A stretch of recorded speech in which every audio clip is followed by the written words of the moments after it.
Yo, what's up? What's up? That's good. Well, Justin, obviously it's been a long time since we saw you up here at a media day. So how has the layoff been? Any specific reason for this long gap between fights? Yeah, I had a couple of major surgeries last year that I had to attend to. Couldn't even get through a training session, So, yeah, last year I got some surgery on my leg and had to spend the remainder of the year doing rehab. It was a blessing in disguise, I got another son now and got to spend time with my baby. And then I got to coach my younger brother, which was an experience in that. So, it's been good. Were these injuries that had been lingering for a long time, or were they just freak injuries that happened all at once? No, it was one of those wear and tear ones, and then it was just at the end of it, it finally gave way, kind of thing. So, no, I'm happy I got it done. It was still early in my career, kind of thing. So, for the longevity of my career, I had to do the smart thing.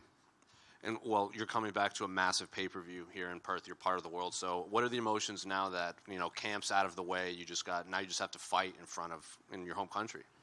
Yeah, man, that's just blessed, My specialist said that I wouldn't be ready till a bit later this year. And then I heard that there was going to be a card in Perth, so I really knuckled down on the rehab to get into the right shape for this fight. Because I wanted my sons to come and watch me fight because it's nice and close to home. Now I get to have my family here to watch, man. It's the best thing. Did you feel there was unfinished business in Australia, given how last time you fought here? 100%. This was redemption, man. It's something I wanted to chase, coming back and getting this W in front of my family. The last time they had to watch me lose. This time they're going to watch me win. Then you're facing Parker Porter, a unique career where he's actually been fighting longer than you, but you've been in the UFC longer than him. So what do you make of him as an opponent? Yeah, I know he's a game opponent. Wants to come forward and bring the action. He's like a bull-type fighter, and so am I. So I think this is why they put us on the main card, especially myself, being the exciting fighter I am. It's fireworks or nothing. And final question for me, what can fans expect from your brother? Because he's supposed to make his UFC debut at some point, too. Yeah, man. If you get him on the mic, you'll see why he talks the talk, but he produces the KOs. He's a skillful fighter, and I can't wait.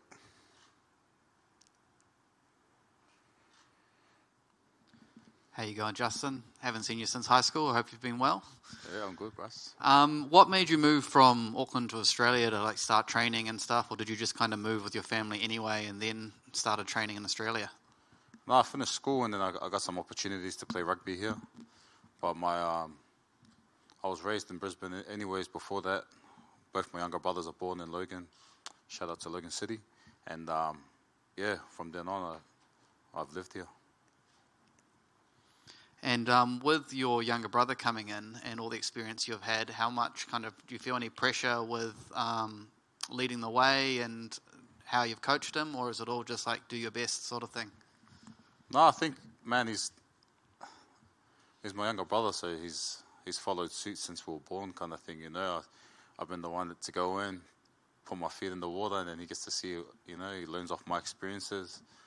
But this, that's what the big brother's for. They're there to test the waters, and then you get to learn off them, like I learn off my older brother. Cool, thanks, bro. Appreciate it, brother. And Justin, with Junior being hurt and not on the card, is it easier or harder to get your head in the fight? Honestly, I wouldn't know. It's been a while since we fought on the same card, but back when we were fighting locally, it was just something normal. It's been years and years of fighting together, whether it's at the park at primary school or at church when we're a bit older, man. Same thing. You're fighting at church? Yeah, sorry. And just finally, how's this fight going to go? Man, I think you're going to see my maturity in my striking. I'm going to mix it up a bit. But at the same time, man, if the crowd needs some screaming, bro, I'll bring that. Thank you. Appreciate it. Yeah. A few years ago, you said that you struggled most with the publicity around being a UFC fighter. I was just wondering, how have you found it coming back now? Is it better or still the same? No, a bit better now. it comes with age and everything and maturity. At first, I was kind of tossed into the limelight kind of thing. You know, I went from fighting at a pub to fighting in front of 50-something thousand people. So for anyone, you know, that kind of shock would shock someone. But now I've had a few more fights under my belt and a few more trolls under the belt. Man, it's a bit easier. Just one more quick one. How do you see the main event playing out between Volkanovski and Islam? Honestly, I think Volk will get the win. And I think people are going to be very shocked. You know, he's the most underrated fighter maybe in history. I don't know how people doubt someone like him that it's proved time and time again how much of a versatile fighter and how much of a tough person he is. I've trained with him, man, and his biggest asset is his arrogance to not letting, you know, everyone give in. You know, he's a hard trainer. He's just a hard, tough dude, bro. Given he's the #1 pound-for-pound fighter in the world, why do you think people are constantly underestimating him still? I think people just ride off that Khabib, you know, that mystical Khabib thing, and this guy's another one of those Khabib mystical things. But man, if you look at the last 5 opponents each guy has fought, man, how can you not deny Volk being the best fighter on the planet?